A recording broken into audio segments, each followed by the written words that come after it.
Tingnan mo yung niloto ko ng malunggay. Ang daming apoy. Nilagyan ng maraming bao ng nyog. Tanggalin mo na.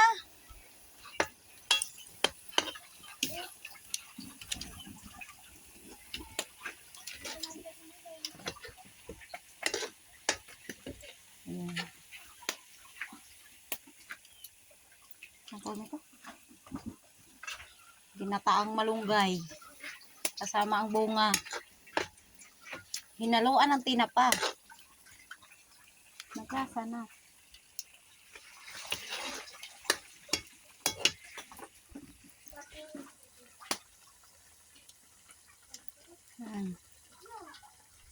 Ito ni Manila Girl na gulay. Ginataang malunggay. Ayan na guys.